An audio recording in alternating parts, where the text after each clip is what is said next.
You're welcome to lesson on momentum. So, momentum can be defined as mass in motion. All objects have masses. So, if an object is moving, then it has momentum. It has its mass in motion. The amount of momentum that an object has is dependent upon two variables: how much stuff is moving and how fast the stuff is moving. Momentum depends upon the variables mass and velocity. So what we are saying in essence is that when we're talking about momentum, it has to do with mass. It's a product of mass and velocity, which is v. So that's mv. That's the momentum. Okay, so that's momentum. Okay, in terms of an equation, the momentum of an object is equal to the mass of the object times the velocity of the object. So momentum is equal to mass times velocity. So the symbol for the quantity momentum is the lower case p. Thus, the above equation can be written as p is equal to m times, this dot means times, m times v. So momentum is a product of mass and velocity. So let's see. So we have what we call inelastic and elastic collisions. So elastic collision is a collision where the colliding objects bounce back without undergoing any deformation or heat generation. So in elastic collision, the momentum and total kinetic energy before and after collision is the same. While in inelastic collision, the energy changes into other energies such as sound or thermal energy. What it means in essence is that if we have, let's say we have two objects. Okay, so this is the first one. Okay, so let's look at another shape. Okay, let's see this and this. So what we're seeing in essence is that if you have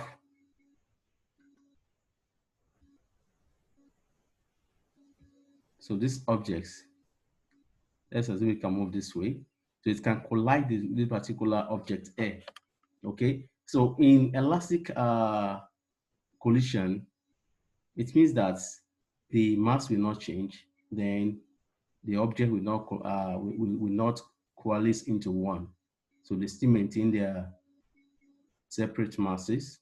Okay, so in this case, it means that it's not going to be one. In inelastic, so once they collide, like let's say we have two pieces of ice block together. So if you strike them together, you discover that some aspect will go away. So in such a case, then it's not elastic anymore because you've lost a part of that ice block that you struck together. So in elastic collision, when the two objects collide, definitely the total kinetic energy and the momentum remain the same thing before and after it. So we're going to be looking at different aspects of that.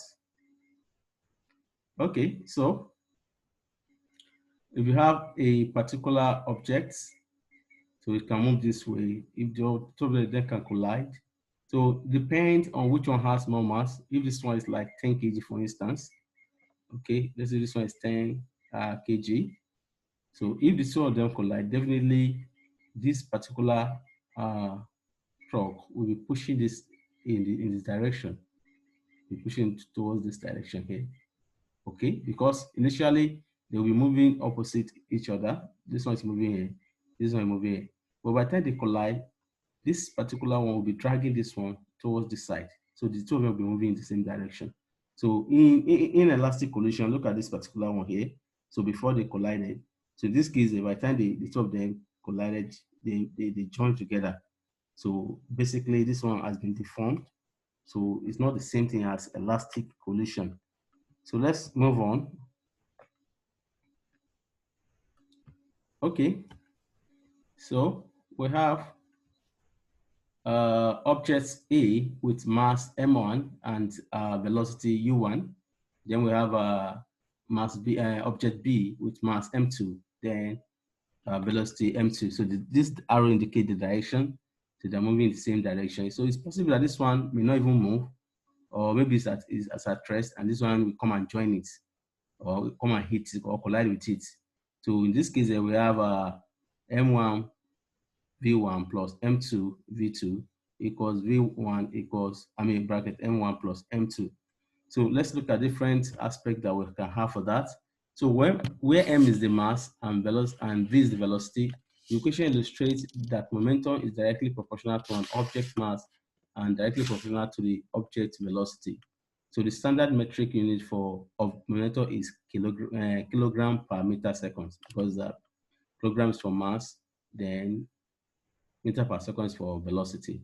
While the kg and ms is the standard metric unit of momentum. So if you have m1 v1, that's for the first object, plus m2 v2, second object, equals to m1 plus m2 v. So which means that the two of them, they were moving together after collision. So this plus means they are moving in the same direction. So this one, object A and object T, they are moving. This one moving with its own velocity. This one is moving with its own velocity. So, and this one may collide with it. So the two of them may be moving in the same direction. So, and we have them to be m1 plus m2. So they're moving together after collision. So for the second equation, we have m1 v1 plus m2 v2. So it means that this object, first object is moving with certain velocity, plus second object is moving certain velocity. So by the time they collide now, like you hit two snooker ball together, so they'll be moving separately. So after collision, this one will be m1 v1 plus m2 v2.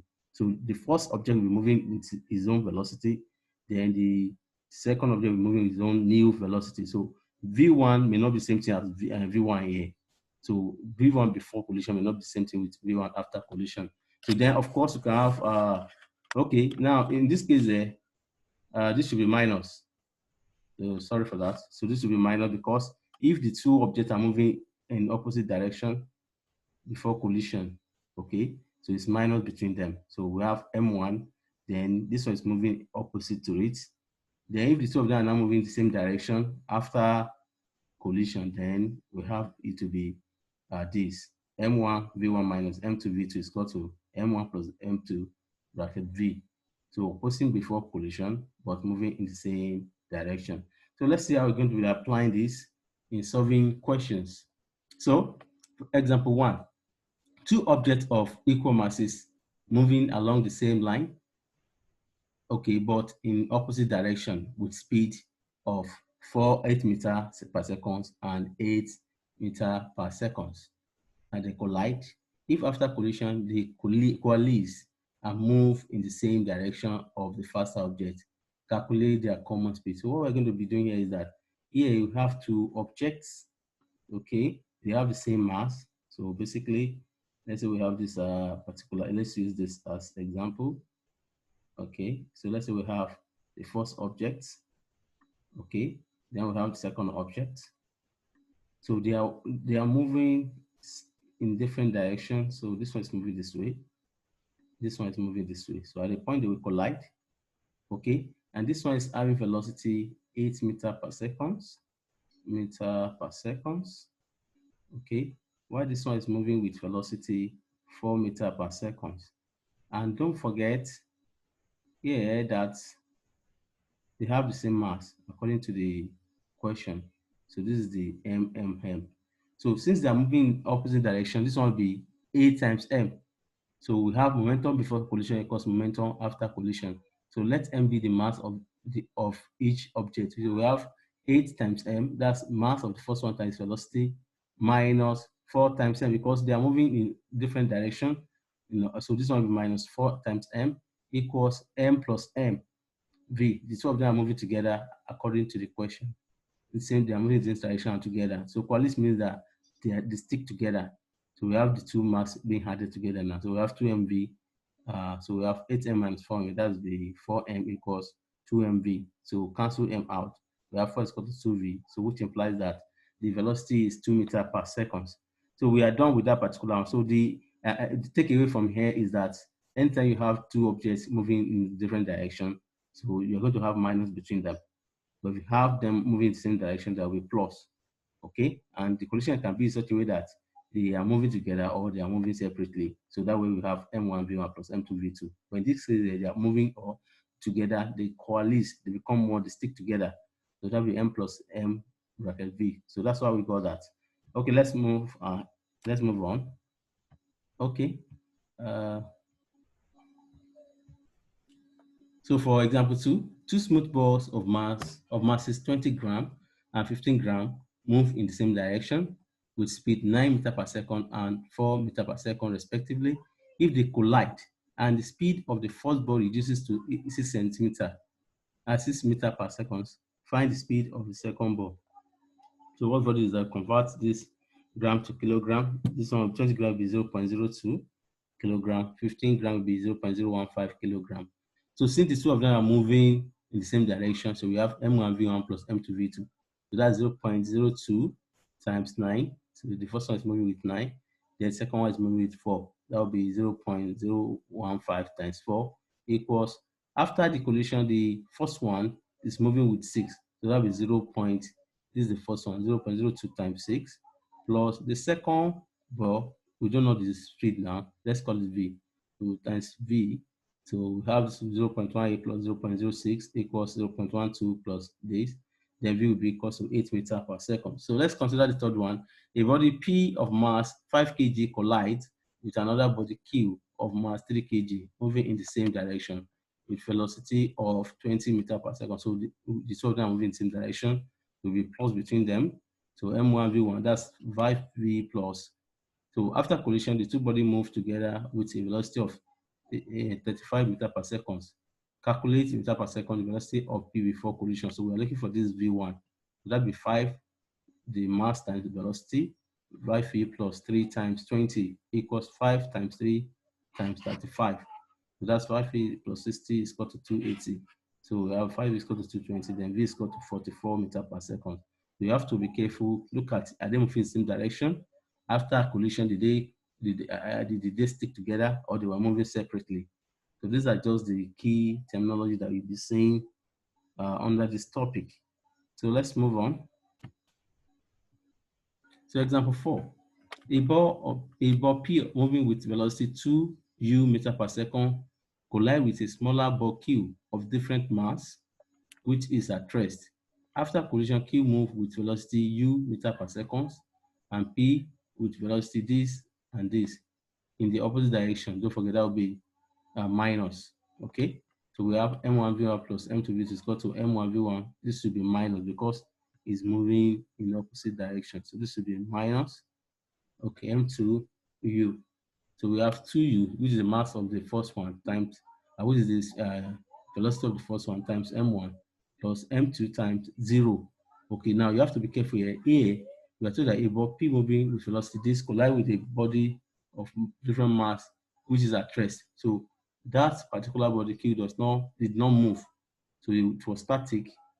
So this one just, the first ball just came and hit it. Okay, so you have to be mindful of that. So the velocity for the first one is 0. So we have 5 over 2 M1U is equal to M2U. Okay, so we have this to be 5 over 2 M1 is equal to M2. So we have cross multiply. So that gave us M1, M2 is equal to over 5. So the ratio will be 2:5. I have to find the ratio of the masses. I have a 2:5. Okay, so this is assignment. So before we end this particular one, so what you have to be careful of is the fact that you'll check the object, look at the question, at the two objects. Okay, you have the first one, you have the second one. So different scenario can be, we have this one. Okay, so we have this one. We have this one. Come on, hit this one like this. If this one is at rest, the velocity will be 0. But if it's moving with certain velocity before, okay, like this, then all of a sudden you just overtake it and hit it like this. So they can be moving together or moving separately after collision. And can be moving in the same direction or different direction depending on the nature of the collision. So you have to pay attention to that. So make sure you do your work on time. If you have any issue, let me know. So have a nice day.